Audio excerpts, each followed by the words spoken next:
Hello, everybody. Mr. Wildcat, and welcome back to another one of my editorials. This is the last couple days have been a pretty interesting one, might I add, and I cannot believe my predictions have come true.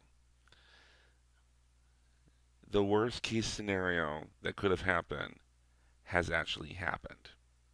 Okay, by this time next year, the Pac-12 will no longer um, be in existence, and I'm going to explain why. Okay, it all started last summer when USC and UCLA dropped the bombshell when they publicly announced they were going to be bolting the Pac 12 for the Big Ten effective July 1st, 2024. Why do they pick the specific date? It is because that is when the Pac 12's current TV contract is set to expire, and by leaving at the end of the television contract, there's no exit fee. Right? They get out of having to pay an exit fee for this move. Okay?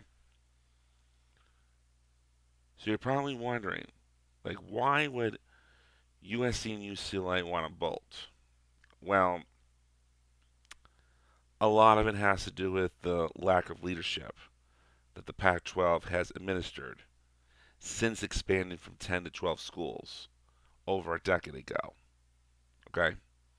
And I can't help to say that part of it might have to do with the TV contract that the Pac 12 wound up settling for. Yes, they wind up settling for a $3 billion with a B contract over 12 years in a joint collaboration between Fox and ESPN. But at the same time, they also created their own TV network called the Pac-12 Networks. Okay, and it was revolutionary. Okay, at the time, you had a national network that basically aired throughout the country, throughout the U.S., and then you had six regional networks. Each, okay, they're like regional networks that were shared by two schools. Pac-12 Mountain, which was shared by Utah and Colorado fan bases. Pac-12 Arizona, shared between Arizona and Arizona State. Pac-12 Los Angeles, shared between USC and UCLA. Pac-12 Bay Area, shared between Cal and Stanford. Pac-12 Oregon, shared between the two Oregon schools, Oregon and Oregon State. And Pac-12 Washington, shared by the two Washington schools, Washington and Washington State. Okay. Why do we have problems with this, you might add? A lot of it has to do with the fact that the Pac 12 networks, when they wind up negotiating a deal to get the Pac 12 network up and running, it wind up leaving out one major source, DirecTV. All right? DirecTV was the one major outlet that did not carry Pac 12 networks. It's because it was not able to reach the same kind of deal that the Pac-12 conference was able to negotiate with all of the other cable outlets. And by having to renegotiate in order to get Pac-12 networks on DirecTV, they would have to go back to the drawing boards and renegotiate those same deals with the other cable outlets, thus risk losing them in the process. Okay? So I feel like that has something to do with it. All right? The conference slowly falling apart. And I believe USC and UCLA, they saw the writing on the wall before anybody else. And around the same time, Utah and Colorado, no, it was Texas and Oklahoma. They both announced they were going to be leaving the Big 12 for the SEC, but it would not happen until around 2025. So, Big 12, they came crawling to the Pac-12. So like, we had a couple schools that would like, when wondering if we can join your conference, we can merge together, or we have a couple of schools that would be willing to that you would be willing to take in. Pac-12 said, "No, we're fine as we are. We're not. Nothing's going to happen to us." Well, the shit sure hit the fan on that one, didn't it? Because we then got that bombshell with USC and UCLA bolting for the Big Ten, and Big Ten wind up with a huge $7 billion TV contract. Okay, and they wind up expanding from 14 to 16 schools with the LA schools involved. Okay, so with that, so after that, Pac-12 started. They tried to find. They started trying go to the drawing boards, trying to land a TV contract that would try to keep the Pac-12 intact while trying to lure additional members in the process. Schools they want that eventually became that there were some schools that eventually joined the discussion board were San Diego State, Fresno State, possibly Boise State, and I know Southern Methodist had also might have expressed interest too, or at least the Pac-12 was trying to. Pac-12 desperately wanted San Diego State because they wanted to try to keep their footprint in the Southern California market. Like if the NFL, for example, they did not have a presence in the LA Metro for 21 seasons. When the Rams and the Raiders both left LA in early to mid 1995, it caused a 21 season drought of the NFL in Los Angeles until 2016 when the Rams announced they were moving from St. Louis back to LA. And then a year later, the Chargers announced they were going to be moving to LA to form a two LA team presence in the NFL. Okay. So the only presence that the NFL had in Southern California all those years was the Chargers. Okay.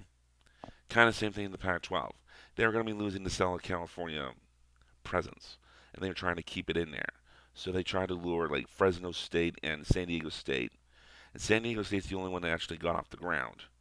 And they even went as far as like trying to commit to it. And then they went after Southern Methodist because they wanted to reach out to the Dallas market too, which didn't make sense. And when you compare Dallas to Los Angeles, that's comparing apples and oranges. All right. So then, time progressed. Pac-12, okay, who had been aggressively trying to seek replacements for the LA schools, eventually came out and says, "We're going to put a hold on expansion for right now until we get a TV deal in progress or get a TV deal in place." And several ideas want to pump it out of the thin air, and I'm going to tell you right now. And it took forever and ever and ever for the Pac-12 to finally to actually come up with something. And then we fast forward to mid-July 2023, not long from when this was recorded. Colorado comes out and says, "We are."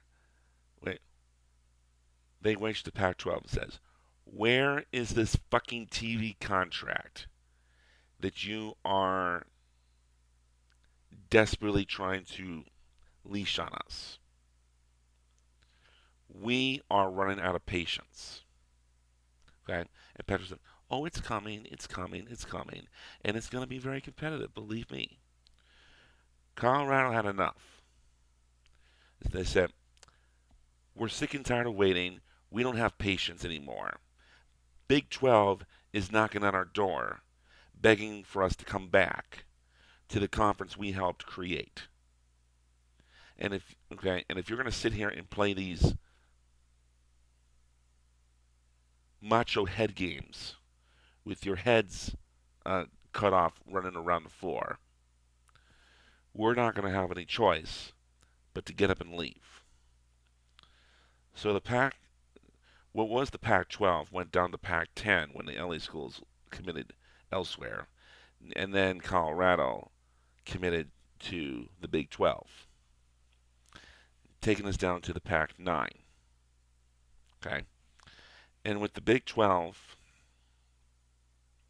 taken in Colorado, they need to take it in another school in order to even out the league. And guess who was the first consideration for them? Arizona. All right. Why Arizona over Arizona State? Well, the only thing Arizona State has to offer is the Phoenix market. All right. Football program has been mediocre to embarrassment at the most. Their basketball program's even worse. Arizona, their football program, hit and miss. They've had a couple of good years, but um, there's their basketball program that sparked a huge interest in the Big 12, and it's something that Arizona was seriously considering because our main rival in the Pac-12 it wasn't Arizona State, it was UCLA, and with UCLA out the window, we had no serious rivalry if we were to stay in the Pac. The Big 12 has many of opportunity for the basketball program. We have Kansas Jayhawks, who are probably the most valuable asset that they had. By reigniting an Arizona Kansas rivalry in the conference, it will spark huge value when it comes time to college basketball. Okay? So that's why they went after Arizona. Arizona, like, they were very, very quiet for the longest time. Then on Thursday, August 3rd, they basically turned in and they officially submitted an application to the Big 12, which the Big 12 unanimously accepted. Okay, and at the same time, they were in closed door meetings with the Arizona Board of Regents, who would also have to clear the move. But of course, I don't know what the hell happened behind closed doors. I don't know if Dr. Robbins had some, or President of the U of A had anything to do with this, or if this was an idea behind some members of the Arizona Board of Regents, or if it was a collaboration of both. But somehow they wind up dragging Arizona State along with them. All right. Oh, by the way, did I forget to mention what kind of TV contract the Pac-12 actually presented to the table? Well, they finally presented one just the other day on Tuesday, August 1st, 2023. The contract is pure garbage. It is exclusively through Apple TV, which will require fans and viewers to cough up a $7 a month subscription just to watch Pac 12 sports on Apple TV. Yes, TV streaming is the wave of the future, or at least that's what they say. But at the same time, it does a lot of harm when you're trying to recruit people from outside the pack. Yes, you're going to have people from the pack that will cough up the money just so they can watch their local Pac-12 school playing their sports. But when you're reaching out to other conferences across the country, trying to get them to tune in to the Pac-12, it's it's a no-win situation. All right.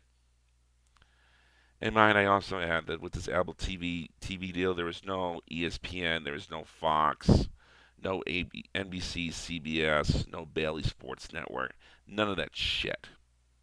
All right, exclusively through online streaming,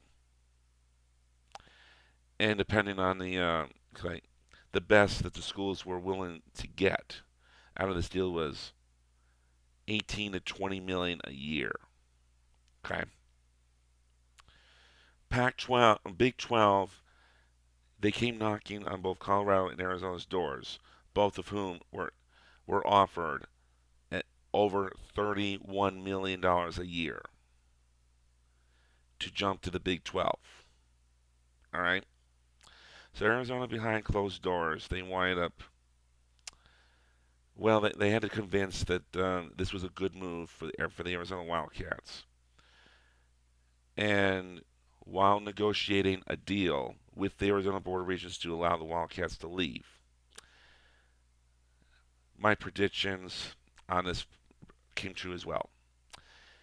Board of Regents approved Arizona's move to the Big 12 on the condition that they took Arizona State with them. So both Arizona and Arizona State will leave.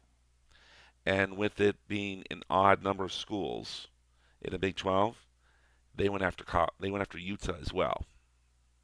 Okay, and like they wind up snatch Arizona State and Utah. They both came into the situation after the Pac-12 released their TV deal, which nobody signed on to. You have to be a fucking idiot to sign on to that. Okay, and while all these negotiations were happening as well, I also want to add that the Big Ten was also eyeing the Pac-12 as well, in an effort to try to lure a couple of extra members over to their conference. And they successfully recruited some of them as well. Who do they recruit? The Oregon Ducks and the Washington Huskies. Okay? Which will take the Big Ten from 16 to 18 schools when the new deal starts on July 1st, 2024. Big 12 right now, okay, will be at officially right now they're at 14, but with Texas and Oklahoma leaving at the same time that the Pac-12 schools will be moving over, you're looking at a 16-team deal for the Big 12. Okay, so like, why did the Big Ten wind up luring Oregon and Washington? Like, this was inevitable, and I can tell you right now, like, it was eventually going to happen. Couple of reasons why.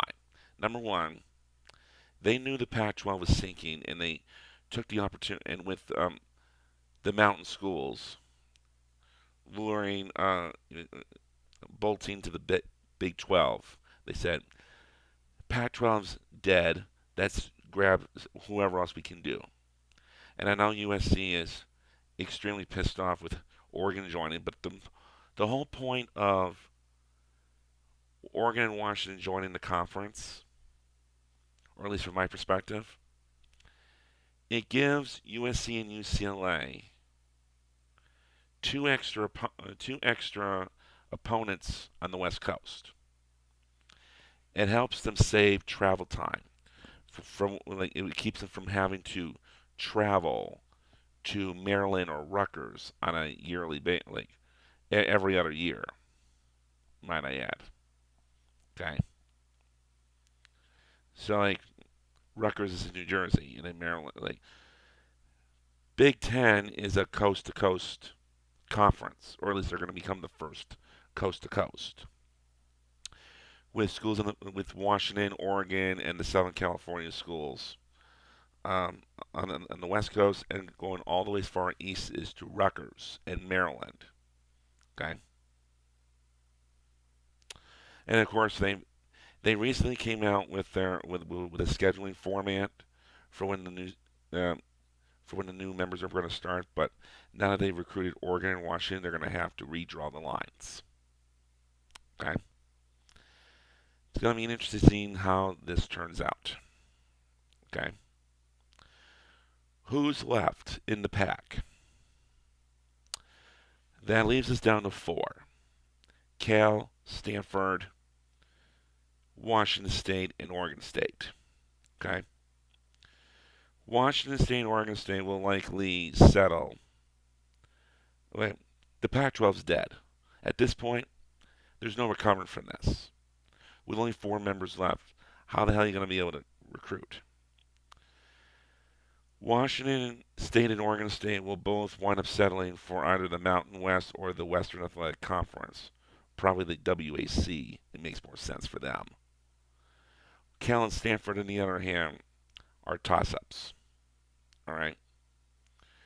Who knows if the Big Ten wants to go to an eventual 20-member conference? Try to lure Notre Dame. Right. Here's what I think will eventually happen. Will probably happen. Big Ten will come knocking on Stanford's door. Like, if Big Ten can lure Notre Dame into their conference, which I'm not sure if they're actually willing to do, but if they do, I'm sure Stanford is going to want to go along with them. Because after all, Stanford and USC have annual rivalries with Notre Dame. And who knows if these rivalries will be allowed to continue past this upcoming year. All right? Where does this lead? Okay? In terms of the Big 12, what's the conference going to look like once Arizona joins? All right? So they officially, earlier today, they officially proved Arizona, Arizona State, and Utah as members of the Big 12. Okay? So you have Arizona, Arizona State, you have Utah, Brigham Young. Yes, that holy war rivalry that you usually see during non-conference play, it's eventually going to become a run. This is going to become a conference game, believe it or not. And I would not be surprised if this were to become a rivalry game during the Thanksgiving weekend versus September. Okay. You also have Colorado.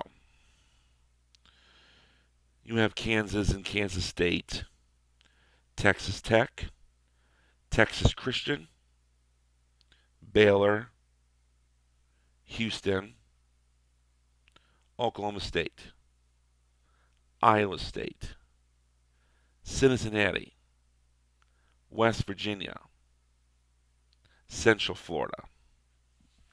Yes, with this move, Arizona will eventually have to make road trips as far east as Cincinnati and West Virginia, and as far out as Florida. Okay? It's going to be very interesting to see how they decide to set this up. Are we going to be doing divisions? Are we going to be doing away with divisions? Are we going to have like a regular rotation? I can guarantee you, Arizona's going to. Okay, we're going to most likely wind up with. No matter what happens, I'm pretty sure that Arizona State will be on Arizona's permanent rotation when it comes to college football. And I would also not be surprised if Utah and BYU they winded up on each other's permanent rotation as well. Okay. So, Aaron. So what? One thing this means for a couple of things this means for a school like Arizona. It opens up a couple of non-conference games on their schedule for the near future. Arizona had a non-conference home and home series against Kansas State in 2024 and 25. This, with Kansas State now becoming a conference member with Arizona, it will open that game. That home and home will eventually be canceled, and it opens up an additional um, opportunity for Arizona to schedule other um, members, okay, other opponents, okay. Same thing with 26 and 27, when the Wildcats are scheduled to have a home and home against BYU, With Arizona and BYU now conference members, that home and home is off the tables. It'll be interesting to see who Arizona can get to play on that schedule as well. You also have Texas Tech for 2034. That will be off the table as well. Now, that 2034 game was supposed to be a reschedule from 2020 when it was canceled due to that phony pandemic that canceled all of the non-conference games and shortened the regular season.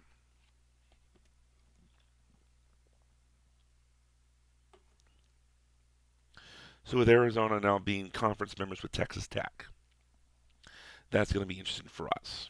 All right. What does this new TV contract mean for a school like Arizona?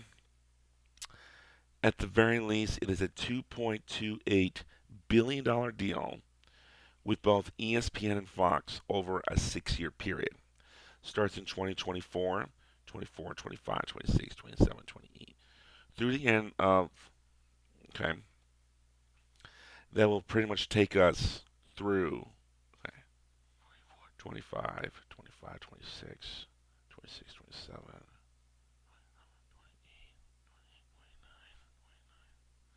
It'll take us through the summer of 2030.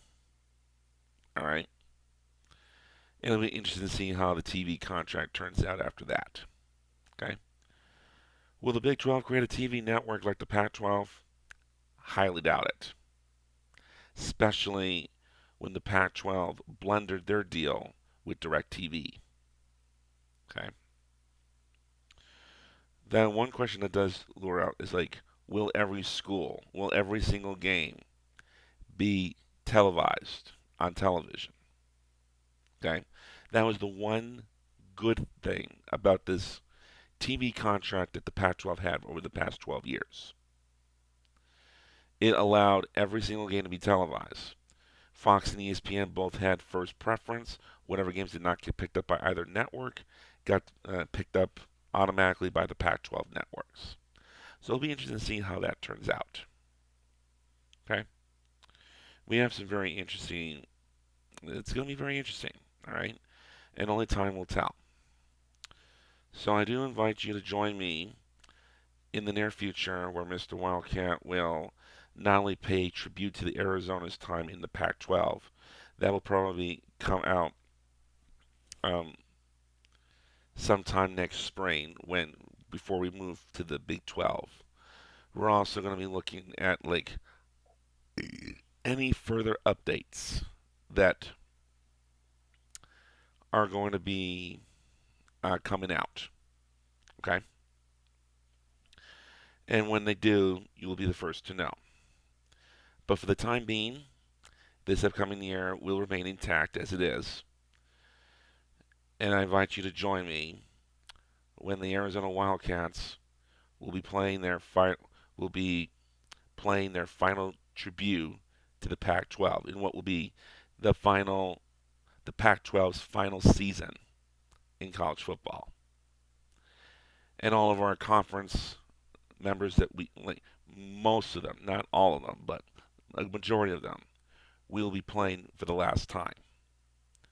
Okay, we've already played Cal and Oregon for the last time, but it will be interesting to see how things turn out. So be on the lookout for that. Tune in and make sure you subscribe to the channel so you don't miss out on future updates and further reviews. Okay? Till next time we meet, Mr. Wildcat, reminding you all to help control the Mormon population. Have your kids spayed or neutered. Goodbye, everybody.